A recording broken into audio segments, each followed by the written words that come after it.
asalaamaaleykum wa rahmatullahi taala alayhi wa barakatu mbokki askan wi ñu ngi leen di jaajëfal di leen ziyaara jox leen cër ci réew mi waaye itam ci bitim réew di nuyu kilifa diine yi kilifa aada yi rawatina ak ku jub langu politique gi membre gouvernement bi jox leen cër di góor di jigéen di mag di ndaw seen émission pencum askan wi Ibrahim Idrissa Wade di jàkkaarloog yéen àllarba bu jot ci télévision Al Mauritania fa tabarakallah nga xam ni ñoom ñooy indi wér-gu-yaram ci doomu aadama yi le ministère de la santé jox leen cër bu baax a baax di nuyu la société civile ku jub langu politique gi jox leen cër bu baax a baax waaye fàttewuñu la jeunesse et les femmes di leen ziara bu baax a baax tey nag mbokk yi dañu leen indil lenn lu spécial loo xam ni doomaanu réew mi kenn ku nekk fu mu mën a ne am na ci lu muy yëngu waaye itam tey ma am mbégte jàkkaarloog sama naataango di kenn ku bokk ci ñun bokk ci réew mi ñu koy wax Diop Cheikh Tidiane Diop Cheikh Tidiane écrivain la maanaam dafay bind mu toll ci ndaw fi mu nekk nii mi ngi toll ci 25 at dong macha allahu di ko jaajëfal mu jukki nag xët woo xam ni dafa am solo ba mu jéggi réew mi mu nekk xët woo xam ni fa tabarakallahu ci li jiitu gis ngeen ko ni kii doomaanu réew mi la moo ko jukki mi ngi ko dippee Mauritanie ci biir Afrique noire nii rek la ñuy jaajëfalee gone réew mi nga xam ni am na solo moom nag mu nekk ki nga xam ni moom mooy fondateur li nga xam ni mooy club des étudiants panafricains moom moo ko jukkil boppam mbokk yi ànd ci ak moom di ko ziyaara bu baax a baax mi ngi bàyyeekoo ci université bu Nouakchott gannaaw bi nga xam ni làq na baccalauréat scientifique am waaye jaar ci mathématique ak physique def informatique ca faculté des sciences de l'université de Nouakchott di ko ziar bu baax a baax Cheikh Tidiane ñu ngi nuyu mbokk Rosso ndax tey bu ñu nee Rosso mu may fàttali le collège Javier Koppelani nga xam ni kàngaam yu bare ci réew mi fa la ñu jàngee ca ndorteel la loolu sama xel su ci demee dama naan Rosso nag war nañu am bindkat war nañu am ñu xariñ ñu mel ni yow di ziar sa waajur damay fàttaliku El Hadj Ali Dia ya rahmatullahi taala alayhi ñu doon mag ñu baax ñoo xam ni nekk ci Rosso di ci nuyu Kumba Beti Dia di ko ziar bu baax a baax waaye Abi Cissé itam mi nga xam ni moo nekk sa waajur xam naa dinañ ci ñëw ci jàppale bi ak yooyu Cheikh bala ñuy dugg ci waxtaan wi Mauritanie ci biir Afrique am na yu bare yoo xam ni jukku ngeg ci waaye dafa am lu mel ni mbas mi ñuy wax coronavirus mu nekk loo xam ni dafa wur réew yëpp réewu àdduna bi mu doon loo xam ne itam amaana jàngoro bi buñ ko gisee tamit li koy faj des na ñu ngi ci ay jéego yu am solo yéen écrivain yi macha allah lan ngeen gis ci li nga xam ni mooy coronavirus ak suñu réew ñu mu taxawee le ministère de la santé ak citoyens yi donte ne mbas mi bi mu fi nekkee ba léegi ñi ngi toll ci fukk ak juróom-benn junne yu toftal juróom-benn téeméer ak fanweer ak juróomi cas yi nga xam ni dal nañu ci doomaanu réew mi ñu jukki li nga xam ni mooy fukk ak juróomi junne yu toftal juróom-benn téeméer ak juróom-ñaar fukk ak juróom yi nga xam ni dellu nañu seen kër ci wàllu mbas mi bu ngeen koy jukki yéen écrivain yi rawatina nag nga nekk ndaw lan nga may wax ci xeetu doomu jàngoro boobu di dal askan wi أعوذ بالله من الشيطان الرجيم الحمد لله وحده والصلاة والسلام على من لا نبي بعده ربي اشرح لي صدري ويسر لي أمري واحلل عقدة من لساني يفقه قولي السلام عليكم ورحمة الله وبركاته waaleykum salaam wa rahmatullah grand Ibrahim maa ngi lay nuyu di la ziyaar di nuyu mboolem téléspectateur télévision de Mauritanie di jiital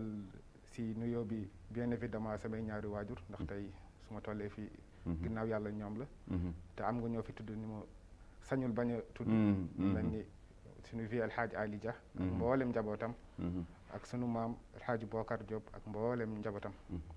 damay delloo aussi damay dellu di la encourager di la delloo njukkal si initiative yu mel nii ndax initiative yi rek moo ñuy permettre ñu mën a wax lu ñu xalaat ñu mën a fësal suñu liggéey ndax bindkat loolu rek la soxla mooy la vulgarisation et la promotion de ses écrits waaw léegi nag balaa may ñëw si li nga ma posé nii mooy wàllu mbas mi lan moo si suñuy taxawaay ñun en tant que bindkat wala en tant que écrivain d'abord damay tenir à souligner une chose mooy que ni mbas du lu bees ci àdduna bi. du lu bees ci àdduna. du lu bees ci àdduna yàgg na am xëy na situation yi ak contexte yi ñoom ñooy différé. bien vrai que mbas mi ñuy wax coronavirus nag dafa ñëw ak ay feemam ak ay particularités. loolu xam naa ne daan ci dellu. am na aussi loo souligner mooy taxawaayu gouvernement Mauritanie ak citoyen mauritanien yi. waaw foofu nag damay wax ni waaw góor. ñu ngi siy def lu ñu mën waaye nag ñu gën a yokk ñu gën a yokk fagar ndax nag moom lu ñuy wax li virus bu ñëw lëmbee adduna bi basculer les pays les plus forts de ce monde ñun suñu pays yu faible yi war nañu gën a redoubler de vigilance léegi nag xam naa nag sujet boobu du mu si xóot trop waaw ndax du sama domaine dëgg la am na ñu si gën a xarañ ñooñu xam naa ne bu ñu toogee fii daan leen si mën a wax lu mucc ayib man moom damay wax comme un simple citoyen rek ñu gis la réalité des faits bi nga xam ne dafa war a comporter wu en responsable xam ni mbas mi du lu nga xam ni boo ko jàppee rek day yam si yam waaye mun na la lor ñi nga dëkkaaleel kon nag ñu gën a doubler de vigilance jërëjëf Cheikh Tidiane Diop di la ziar bu baax a baax jox la cër di la ñaanal yàlla aussi ndax nga toll si ñaar fukki at ak juróom daal di jukki xët wu toll ne yamul rek ci réew mi waaye doomaanu Mauritanie génn réew mi wër àddina bi dimension panafricaine waaw am na solo lool ci xët bi wante sa biir livre ci début bi yaa ngi ciy wax ne livre bi dafa génn ci conjoncture bi nga xam ni conjoncture bu doy waar la virus bi làqu ci ak yenn difficultés yi nga xam ni doomu aadama yi ñu ngi koy di mais da nga ko waxee ci hauteur bi nga xam ni dafa laal àddina bi fa ngay wax ni est-ce que nit ki demul dépassé wul li nga xam ni moom la ko buur bi yàlla cëral ci kaw àddina xët woowu ma jot a jàng mu touché ma lool lan nga bëgg a wax foofu ci livre bi. waaw alhamdulilah xam nga ñun du ñu nekk ay nit yu nga xam ni dafa am si lu nu tënku. mooy diine l'islam. te diine islam mooy tënk suñu mbooleem doxalin ak suñu mbooleem defin ak suñu mbooleem kaddu. lépp lu ñuy def dañuy xool lan la si islam wax ak lan la si islam tere. lépp lu ñuy def dañuy xool lan la si islam wax ak lan la si islam tere. te buur bi subhanahu wa taala mi ngi wax si Quran baada audu billahi min ashaytan rajim wa lanuziqannahum min al-azabi al-adna duna al-azabi al-akbari laallahum yarjiun mi ngi wax feneen waxara al-fasadu fi al-barri wal-bahri bima kasabat aydi an-nas linasuqahum bima amilu laallahum yarjiun mooy fu demee ba àdduna bu nga gis àdduna mi ngi doxee lu mu warul dox rek xamal ni doomu aadama moo wàcc fu ko yàlla tegoon waaye doomu aadama bu tegoo fu ko yàlla teg rek day gis ay xeewal loolu yàlla di wax si biir alqura law anna ahla alqura amanu wa taqaw la fatahnaa alayhim barakatun min as-samaa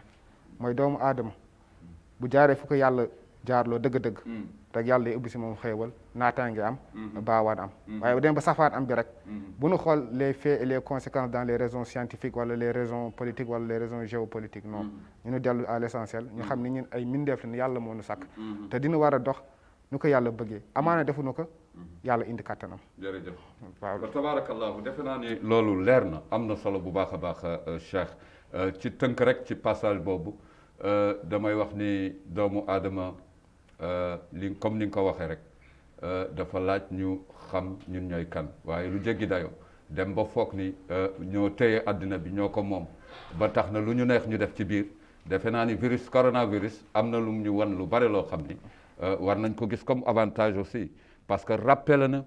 delloo si na xel yu bare ci mën-mën yi ak ci taxawaay yi taxawaay bu ci gën a am solo mooy taxawaay bu ñuy taxaw jàkkaarloog suñu borom ak yonentam bu tedd bi Muhammad rasulillahi sallallahu taala alayhi wa sallam ci digle yi ci li nga xam ni te moo ñuy jàllee ëllëg di ci ziar mbokk yëpp di leen jox cër Cheikh bu may dugg ci livre bi da nga jël réew mi Mauritanie wax ne dafay jouer benn rôle buy lëkkale ci Afrique rôle boobu trait d'union nga ko tuddee naka nga ko firndee ci livre bi.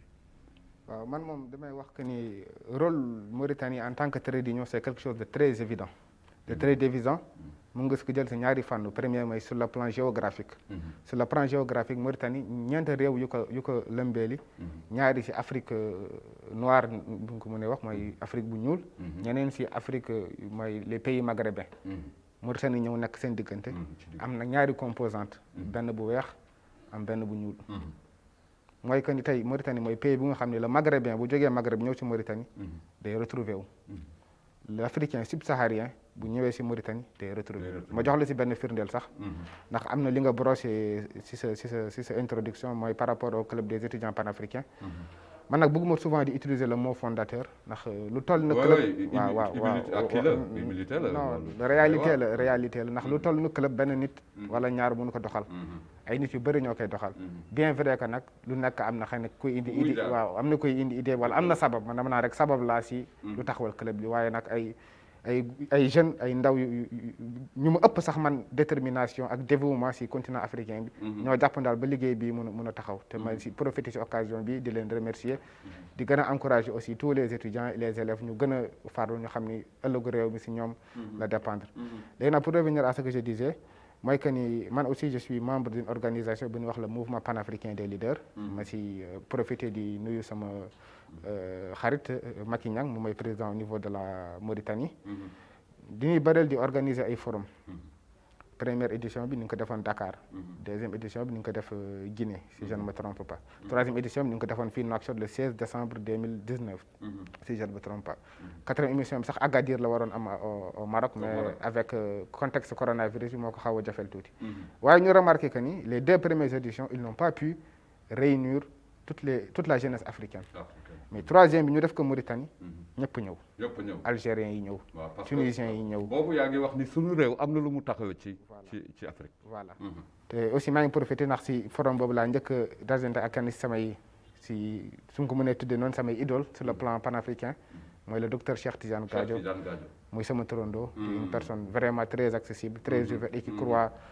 foncièrement à voilà au développement et au devenir du continent africain maanaam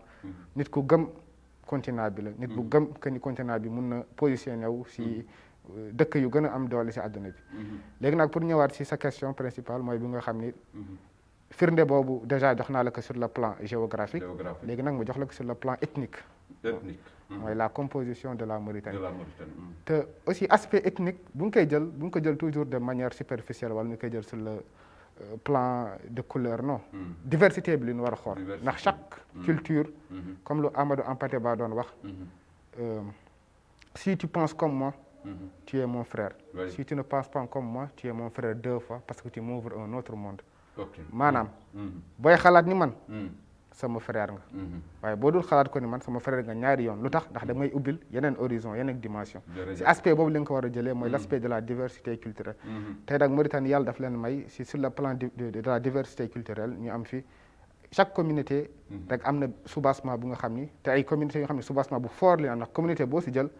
am na benn empire bu mu jógee benn empire bu xam naa daan si delluwaat si biir waxtaan bi jërëjëf am na solo lool taxawaayu réew mi waaye itam ñu xam ni ngëneel a ngi fi ndaxte bu ñu tourné di amal mbir ci àddina bi rawatina ak ci Afrique fu ñu ko def ndaw yi duñu wuyu waaye bu ñu ko defee ci réew mi ndaw yi wuyu naka ñëpp jàpp xam ne réew mu am solo la ñu am par rapport ak taxawaayam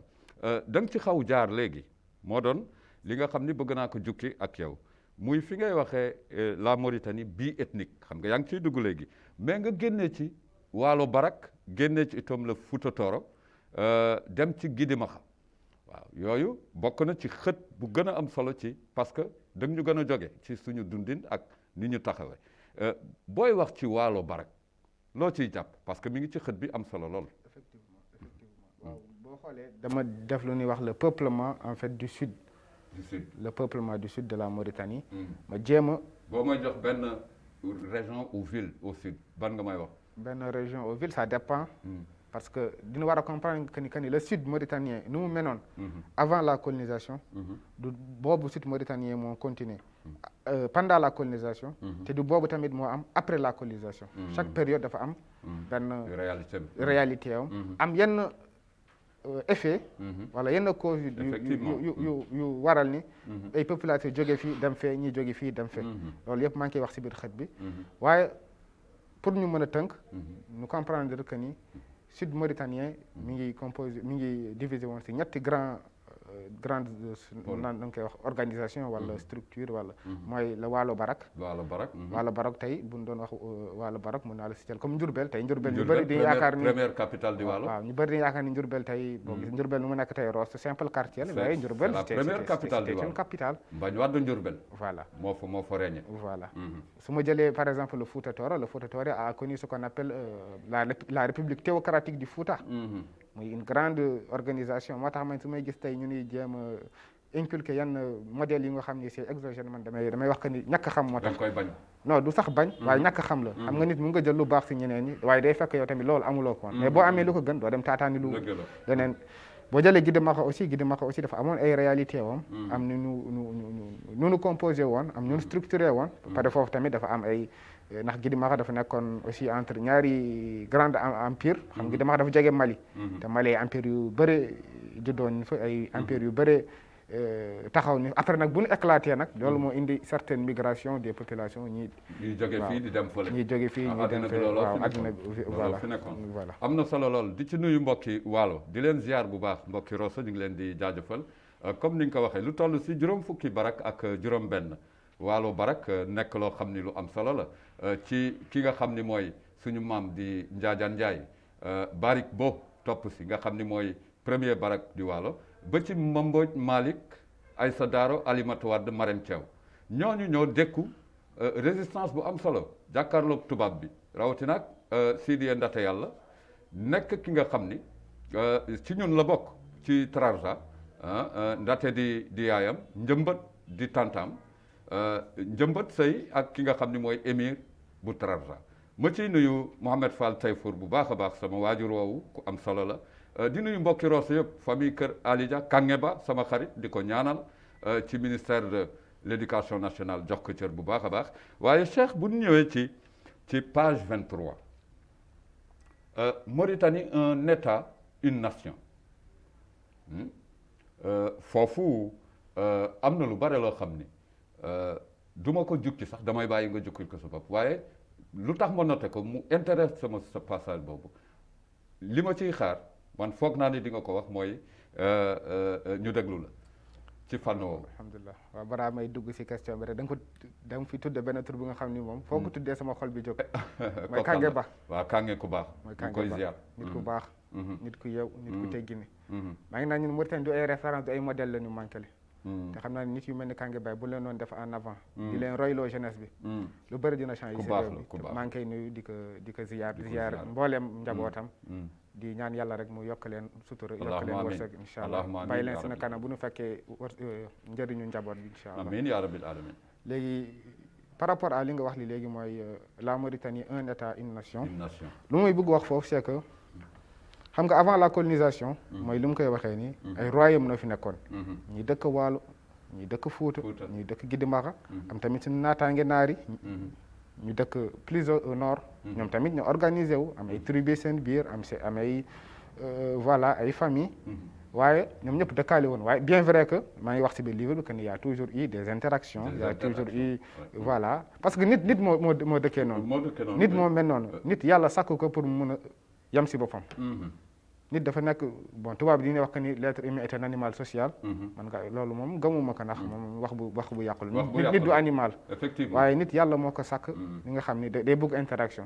ndax yàlla bu mu sàkkee sunu baay Aadama. daf ko wutal soxna. dëgg la te yàlla mi ngi koy wax si biir Quran si ay te loolu laa ubbee sax sama livre bi. si suratu Nisa. yàlla mi ngi wax que ni yàlla moom moo nu sàkk si ay góor si ay jigéen. ngir lan def ni ay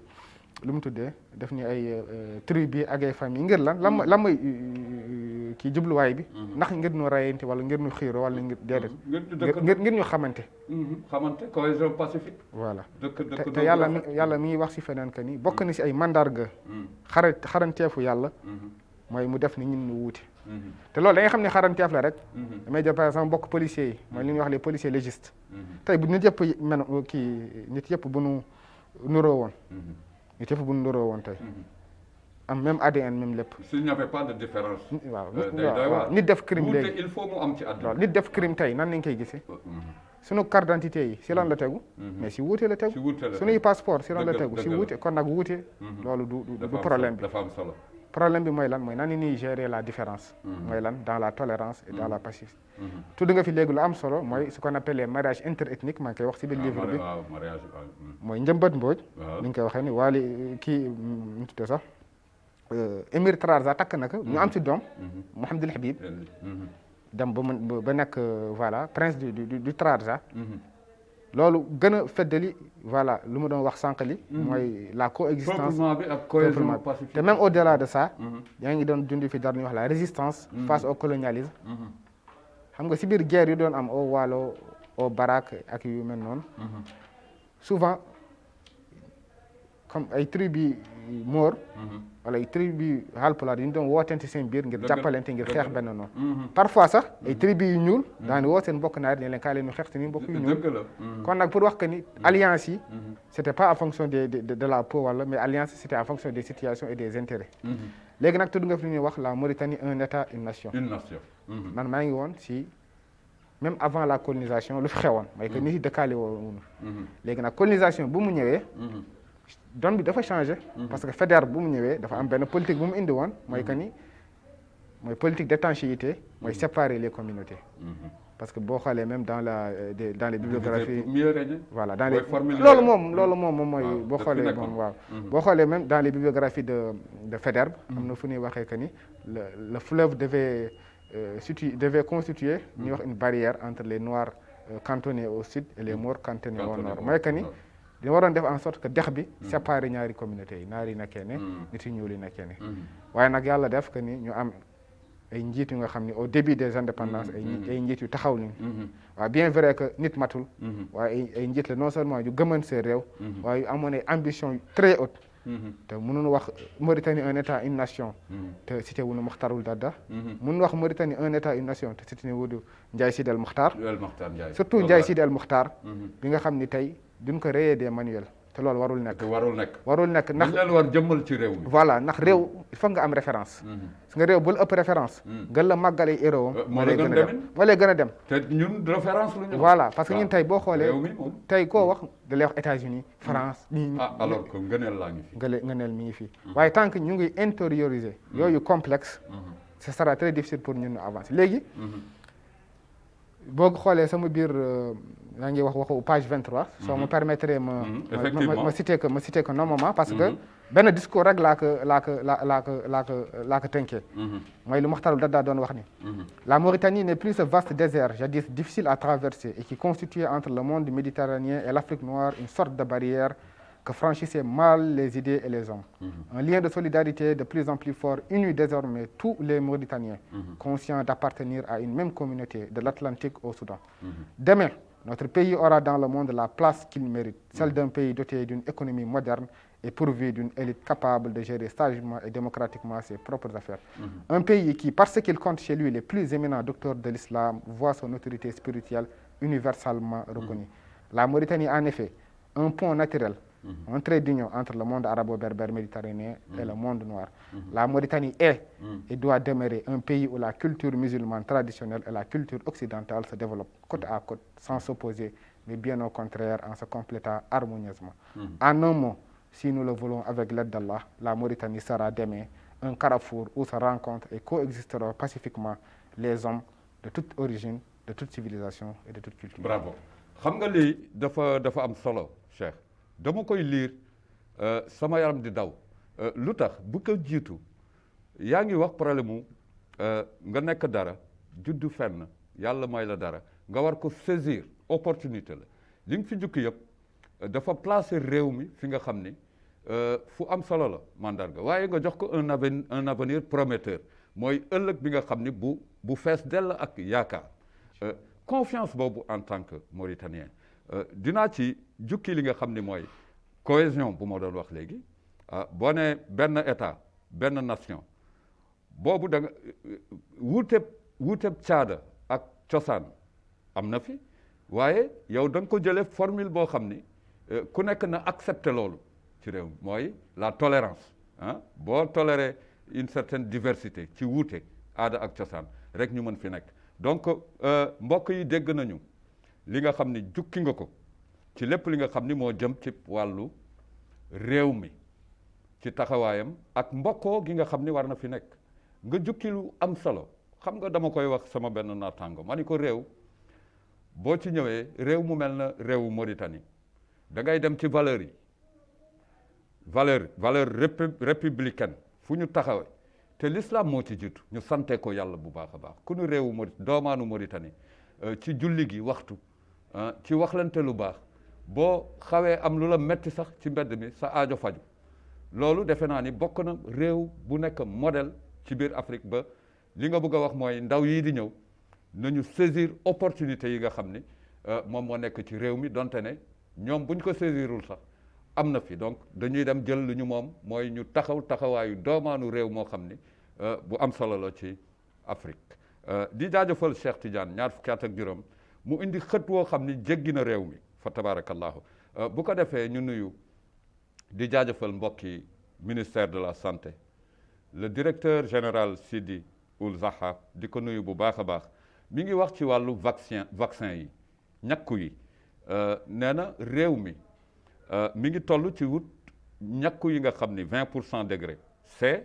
ak 8% degré C loolu mooy ànd ak suñu température ñun en tout cas ministère de la santé ak ñi ñu àndal ñu ngi ciy def ay jéego yu am solo yi nga xam ni itam pour que rek doomu aadama yi doomu réew mi nekk ci jàmm par rapport ak virus bi nga xam ni mi ngi lëmbe askan wi di nuyu autorités locales yi dale ko Rosso ba région yëpp fa tabarakallahu ñu dolli geste barrières yi ndaxte am na lu ñu yàlla may waaw bu ñuy wax coronavirus di am na ñu gëm ni nattu yàlla la ndax doomu aadama moo dem ci ay excès waaw loolu na ko ñëpp jàppe noonu donc bu ñu bëggee dellu si yàlla xam nañ lu ñuy def matal julli gi bëggante bu ñu yàlla indee ci réew mi indi fi tukulóor bi indi fi naar bi indi fi wolof bi soninke bi nañ ko bokk ci mbokkoo ak demlante ak dimbalante loolu moo am solo damay ñëw am na ñoo fi tudd ñi nga xam ne ñoo tabax réew mi bu kenn yaakaar ne mettiwul woon dem ba metti woon na waaw Mauritanie bokk na ci réew yoo xam ne ñoom ñoo arraché seen indépendance dañ ko bëgg arraché ko téye ko loolu la ñuy taamu ci Afrique économiquement ndax loolu mën na nekk pour arracher ñu waaye une position économique boo xam ni ñu buddi l'économie ndax am nañu gis nga am na kuy wax ni le pouvoir ne se donne pas il s'arrache gis nga nit da ngay gëm sa bopp dem xëcc li nga moom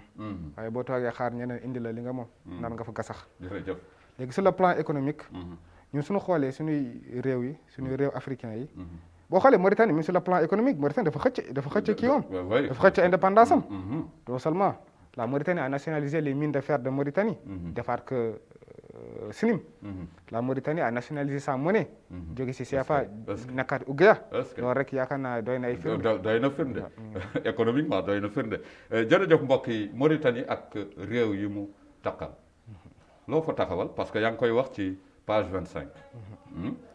nga cité ay grands hommes nag aussi nga dépassé même limite géographique réew mi cité ay grands hommes Modibo Keïta ak ñooñu africain tour boobu lan nga ci jublu waaw nag da nga may waxtu ma mën a ma mën la wax lu mu fa jublu réellement parce que dama sende liggéey bi si ñaari pàcc ndax boo gisee dama njëkk def la Mauritanie et ses voisins noirs mooy lu mu njëkk wax li que ni Mauritanie dafa am ñeenti réew yu ko seq ñeenti réew yi mooy Mali Sénégal Maroc non République arabe sahraoui démocratique mooy un territoire contesté le Maroc l'Algérie mooy boo xoolee ñi ay réewu naar la yii di ay réew nit yu ñuul comme que nag sama ouvrage li nga ko tuddee tome 1 la si Mauritanie ak l'Afrique noire laay waxee moo tax ñi cité wum leen mais xam naa si yeneen ouvrage daan si indi lu gën a leer léegi nag ma jël le cas du Sénégal et du Mali ma njëkkee le Sénégal waaw Sénégal dafa nekk réew bi nga xam ni mën nañu wax que ni Sénégal ak Mauritanie moom benn réew la. benn réew la. ndax man mii jund nga ko si say propos man mii Rosso laa juddoo. te xam nga suñu kër Rosso fu mu nekkoon. fa tabarakallah. waaw ñu doon dem. waaw Rosso Sénégal ñu doon dem di jëndi mburu. Rosso Sénégal dem di jouer babi. kenn du la laaj carte d'identité kenn du la même réew la. waaw culture yi même la. waaw waaye nag dafa am lu nga xam ni colonisation moo ñu ko imposé mooy les frontières.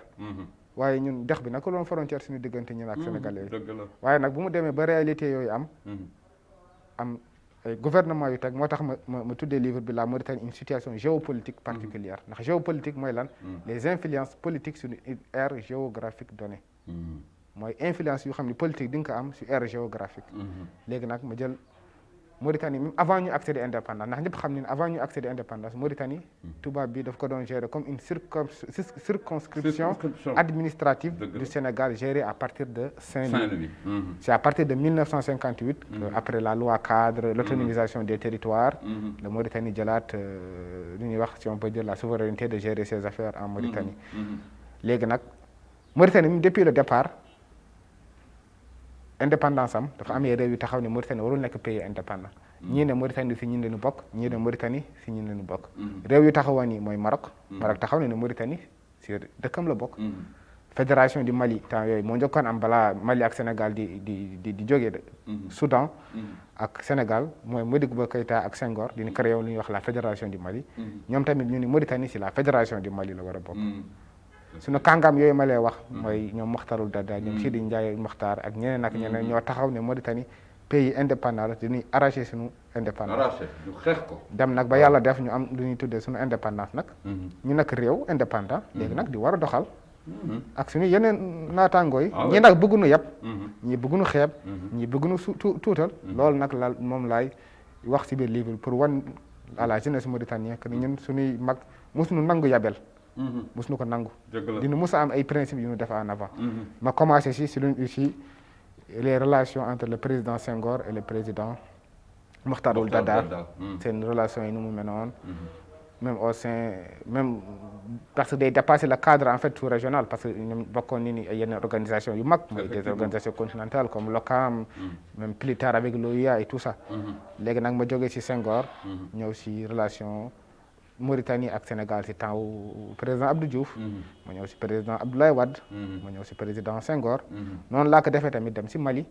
jël comme ni nga ko waxee de grands africains comme le président Modibo Keïta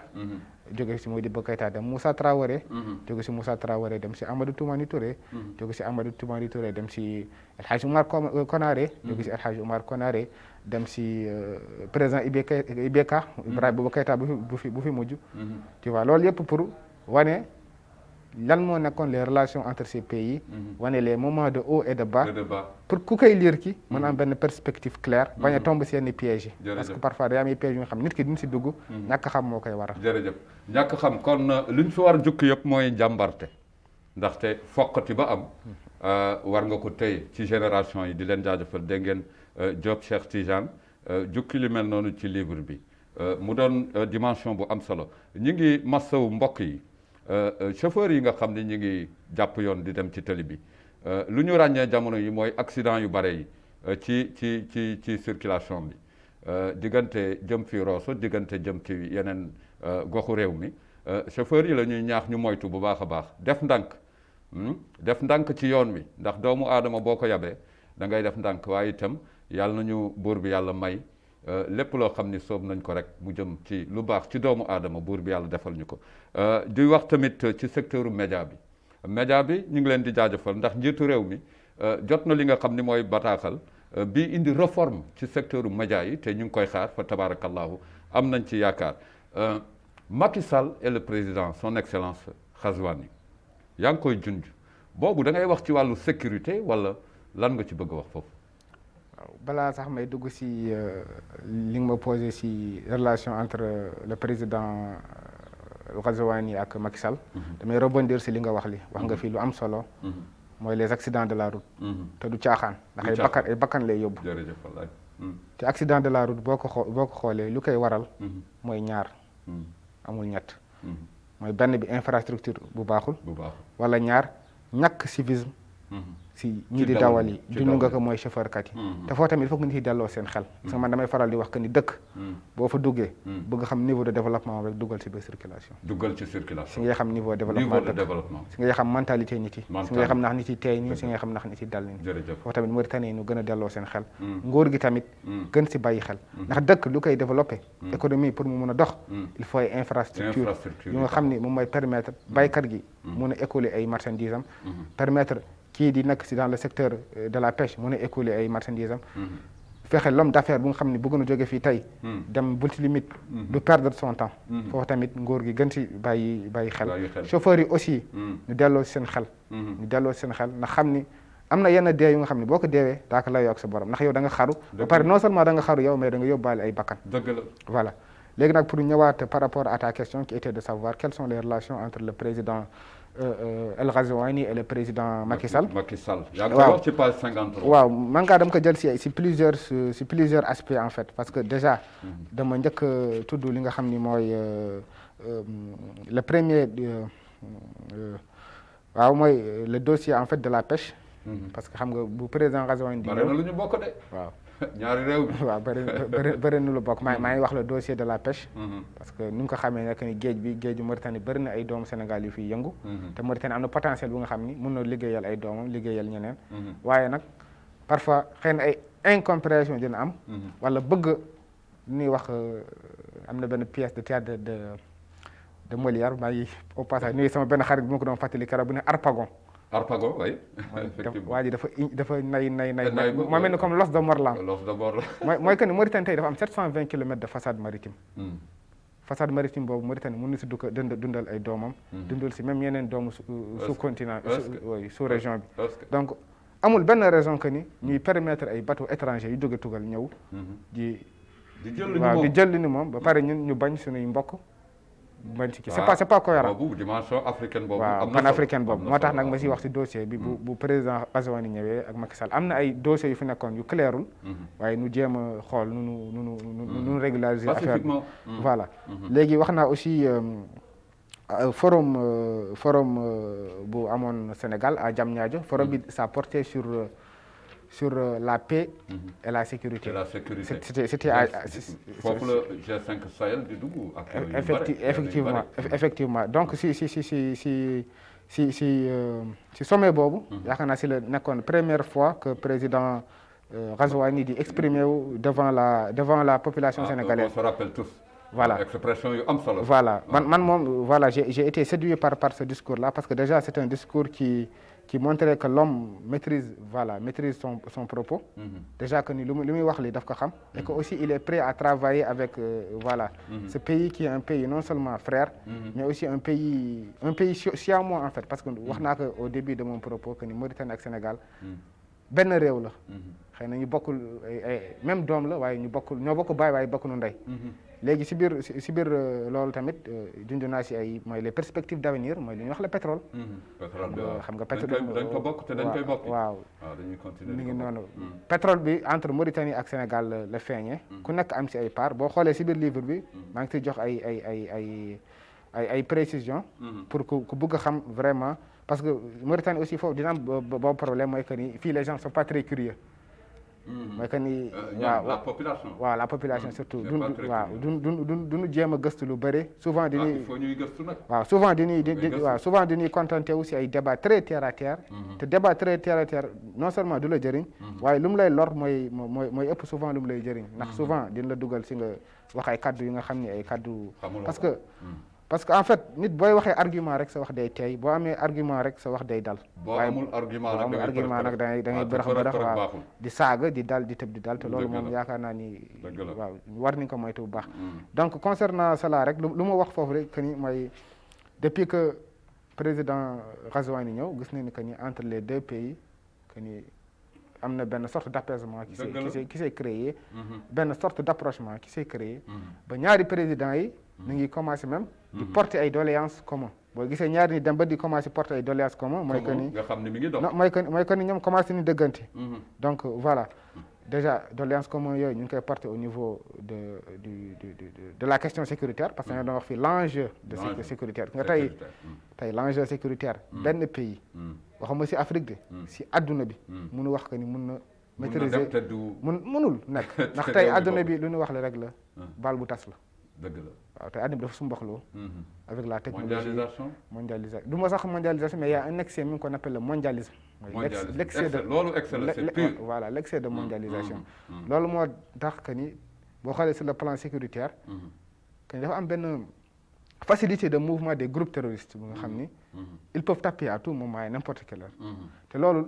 une seule chose moo ko mun a contrecarrer mooy la coordination au niveau des services de renseignement des pays mais aussi la coordination au sein des forces armées bien vrai que am na ay structures unitaires comme le G5 Sahel j'en parle ouvertement dans le livre maa ngi wax G5 Sahel nu mu taxawee mais comme que fii si Macky Sall Ghazouani ñuy wax juste pour te dire que ni tey aspect boobu dafa nekk lu important nga xam ne Mauritanie ak Sénégal war nañu coopérer sur domaine boobu sur le domaine sécuritaire Mauritanie ak Sénégal tamit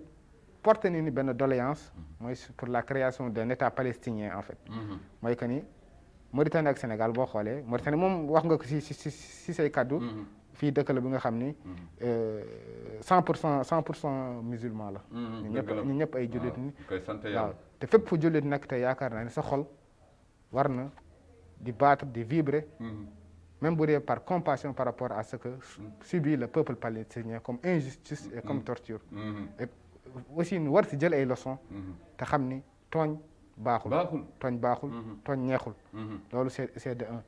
de deux Sénégal aussi comme ni nga xamee parce que 95% ay musulmans ñi te bu nekkul ay musulmans dëkku ngëm la parce que bu ñu wax 95% yi yeneen yu dese ay chrétiens lañu mooy que ni ñoom ñëpp am lu ñu gëm te képp ku même bu dee benn pepp ngëm mi ngi sa biir xol tooñ waru la neex te tey adduna bi ñëpp ñu si nekk ñu sensé ñu raisonné xam ne ni lii di xew Palestine injustice bu rëy la léegi pour clôturer loolu ma doon wax li rek damay citer benn propos ba ma ko permettre mooy après visite du président Macky Sall au Sénégal ku ñuy wax le président Babou Tandia mi ngi doon commenter participation boobu en ces mots mu ni la brillante participation du président de la République de Mauritanie, Mohamed Cheikh Al Ghazouani, a été saluée par tous les participants au Forum de Dakar. Ce fut une surprise, puisque c'était la première fois que presque tous les participants au Forum de Dakar voyaient le nouveau chef d'État mauritanien. Le peuple sénégalais était plus habitué à des présidents mauritaniens plus célèbres comme Oultaya et autres. Mais ce qui a été étonnant, c'est que dès ses premiers mots au forum, on a senti un courant de sympathie qui a traversé la salle. L'homme avait un visage jovial, mais surtout il dégageait une sympathie contagieuse. Le président Ghazouani impressionne par la maîtrise de son sujet, et notamment de la question terroriste dans le Sahel. La sérénité se dégageant de ce discours d'une critique de l'approche onusienne des résolutions de la crise terroriste a charmé la salle, qui ne cessait d'applaudir fréquemment les séquences. Il a même ravi la vedette au président Macky Sall. xam naa damay tëb nag ñëw si rek balaa muy gudd léegi mu ni fii depuis le passage du président Ghazouani au cours de ce forum, le président Macky Sall sait désormais qu'il peut compter sur lui pour ensemble construire l'émergence des deux pays, surtout à l'aune des découvertes du gaz et du pétrole. mu wax fii lu am solo mu ni l'on ne peut construire nos pays dans l'anarchie. L'on ne peut construire nos pays dans l'anarchie. Dans le manque de respect de l'un et de l'autre. Il faut un respect réciproque pour éviter de développer des sentiments de frustration de part et d'autre. Nos deux pays ont connu une histoire similaire. Ce qui nous rassemble est plus important que ce qui nous divise. Alors, lorsque les deux chefs d'État parviennent à une convergence de vues, il faut saluer et encourager cette synergie. Jusqu'ici, on a parlé le même langage dans le processus de l'exploitation futur de nos ressources naturelles, dont le beau Dieu nous a dotés. Il faut compter dans cette même dynamique avec la construction du futur pont de Rosso, qui va encore participer à densifier nos échanges économiques. Je crois qu'aujourd'hui, les deux pays ont la chance de compter sur deux hommes d'État engagés, patriotes et dotés de visions mutuelles pour la prospérité de nos pays. Donc il dit que Ghazouani inaugure une nouvelle ère dans les relations entre la Mauritanie et que c'est l'espoir de tous les Mauritaniens. Nous l'espérons. Nous l'espérons. Oui, parce que xam nga boo waxee benn face à face nga indi ñaari njiitu réew kenn ku nekk bu sukkandikoo ci réalité réewam parce que boo xamul sa bopp doo échanger dara donc mauritanien bi ñun yaakaar naa ni sorti njiitu réew mu nekkoon une première une grande première mu impressionné président africain ak le monde entier loolu c'est l'espoir du Mauritanien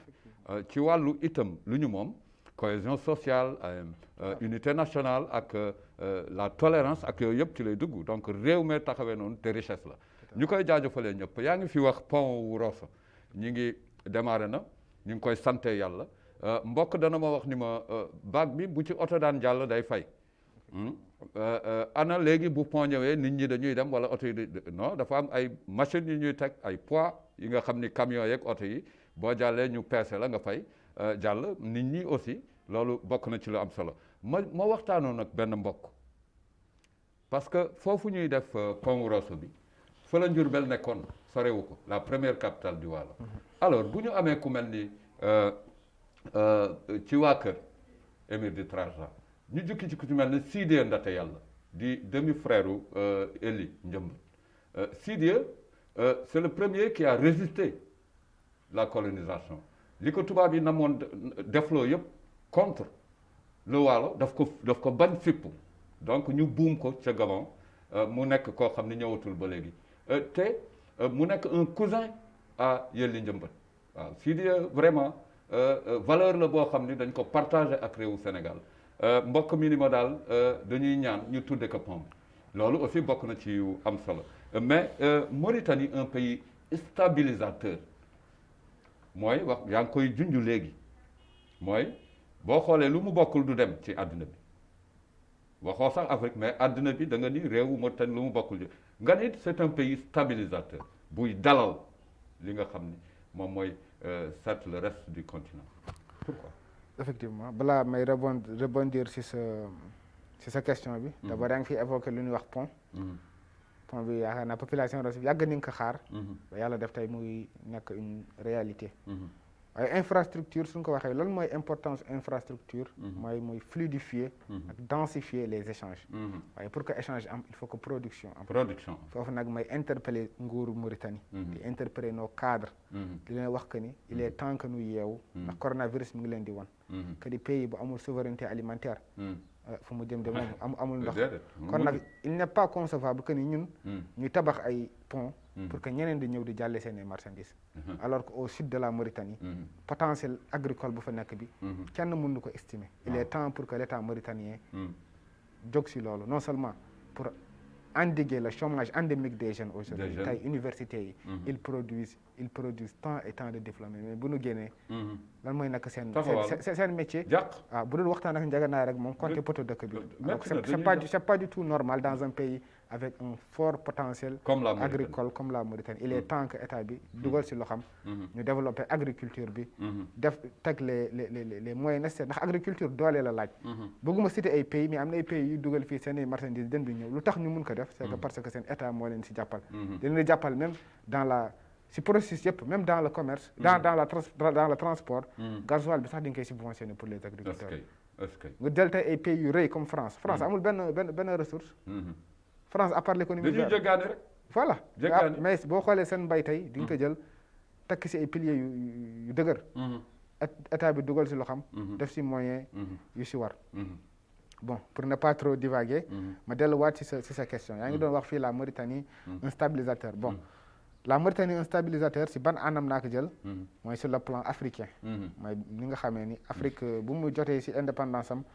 dafa amoon ay pays yu nga xam ni voilà ay leaders yu fa nekk mais leaders ak ay personnalités très fortes. te xam nga nag nit parfois bu amee personnalité forte rek. souvent orgueil mun na nekk si moom. wala fierté. ba du nangu yenn remarques yi. wala sax. lu ndaw mu jàppeeku lu rëy. loolu daawoon na tax ba yenn réewu Afrique yi. daawoon na ba di waaj a laalante. mais fépp fu laalante. demoon ba di am. président Macky Sall dugal na fa loo xam. jéem a dalal mbir mi. te cité naa seen exemple. cité naa exemple mooy la paix avec Senghor ndax ni nga xamoon. tey Senghor ñu bëri dañ koy qualifier comme étant un élément de l'Occident pour une certaine voilà. yenn politique en Afrique bon loolu du suñu objectif mais. Senghor amoon na benn attitude bu mu amoon. bu ko Macky Sall toppoon rek. suñu ñaari réew yi mënoon nañu ñaawal. dëgg la waaye dal. waaw mais dal souvent dafa dal. nitu yàlla. waaw souvent dafa dal. ba pare xool l'intérêt supérieur. de la nation mauritanienne. fépp fu situation. xewee. mu xool lii su mu ko defee. ban répercussion lay am sama pays. parfois situation am na sax. mu xam ne lii su mu ko defee man sama image en tant que président. dina bafoué mais sama peuple dina sa am intérêt. mu choisir peuple bi. loolu mooy lu may wax la paix avec Senghor. Mahtar Dada mené na une médiation entre Modibo Keïta et Maurice Yaméugo. Maurice Yaméugo moo doon président Burkina Faso. boobu sax Burkina Faso tuddugul Burkina Faso mi ngi tuddoon Haute-Volta. Haute-Volta. ndax temps yooyu ñu ngi amoon Modibo Keïta ak Maurice Yaméugo ñu ngi amoon ay problème très sérieux président Mahtar Dada doxal foofu médiation ba calmer situation bi. dox na tamit médiation entre Modibo Keïta ak Sékou Touré. Sékou Touré président Guinée. moom ak Modibo Keïta tamit amoon nañu ay problème yu rëy ba xaw a laalante. waaye président Mahtar Dada calmer situation boobu. doxal na aussi médiation entre Léopold Sédar Senghor ak Sékou Touré. ndax ñu ngi ko xam ne Sékou Touré xam ngeen ne am na benn instant régime guinéen sombré woon na dans ce qu'on appelle une dérive dictatoriale. ba Guinée yu bëri daw. ñu su bëri dem Sénégal. léegi nag ba pare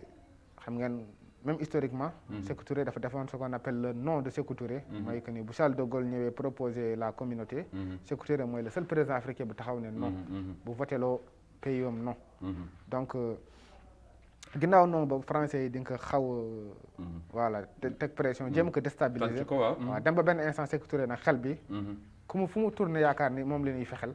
du coup loolu créé tension entre moom ak président Senghor. bon maa ngi cité yeneen tour du ma développé. lu bare loo xam ni le père de la nation Mahtar Dada def na ko. léegi dernière médiation yi rek entre Moussa Traoré ak Sékou Touré la. def na tamit médiation entre Félix Houphouët-Boigny ak Sékou Touré. def na aussi médiation Ghana ginnaaw bu ñu renversé l'illustre panafricain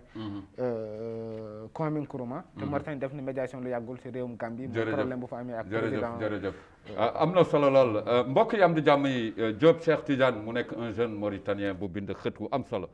boo xam ni itam yamul ci réew mi dimension internationale waaye panafricanisme bi am na solo ci xëccu doomaanu Afrique yi nañu gëm suñu bopp surtout ku nekk ak sa réew mi ngi indi yërmande ci les jeunes étudiants mi ngi leen di jaajëfal gis ngeen kii c'est un grand exemple bu ko defee ma nuyu toute l'équipe di leen ziyaara Ahmed Taleb ci caméraman yi ak Cheikh di leen jaajëfal Tijani Ewa ci El Sout le son la réalisation Ba Aïcha ak Vatma fàttewuma sama xarit Mohamed Tra di leen jaajëfal mbokk yi geste barrière yi coronavirus Cheikh tome 1 bi xam naa dinañ ko gën a jukki yàlla na la yàlla may jàmm ci wàllu traduction yi aussi pour que doomaanu réew mi yëpp mën a jàng gis seen bopp ci xët yi nga xam ne génnee nga ko di leen ziyaara jox leen cër bu baax a baax mbokk yi ci Rosso Mauritanie ak ci région yi nga xam ne ñoo nekk ci réew mi faites attention parce que le coronavirus quand on dit que ça baisse c'est encore beaucoup plus dangereux na ko mbokk yi askan wi moytu di leen ziyaara mbokk yi nga xam ne ñoo am doomaanu jàngoro bi yàlla leen buur bi yàlla yëkkati delloo leen seen kër cas zéro la ñu bëgg a am mu nekk loo xam ni lu am solo la Demba Dramé maa ngi koy ziara di nuyu sëñ Bas soxna Khadija sa kër ga di nuyu mbokk yi nga xam ni ñooy topp seen émission pencum askan wi Cheikh Tidiane Diop le jeune écrivain ñu ngi lay jaajëfal di la jox sa wàccuwaay di nuyu say waajur bu baax a baax pourvu que exemple bi am na solo yàlla na xët wi yokku nit ñi jënd ko jël ko bi jaayil Moustapha al Karim Seydina Muhammad mbokk yi am di jàmm yi seen émission pencum askan wi Ibrahima Idriss Wade jox leen dig daje beneen àllarba incha allahu rabbi wa imanillah alhamdulillahi rabbil alamin wa assalaamu aleykum wa rahmatullahi taala alayhi wa barakatuhu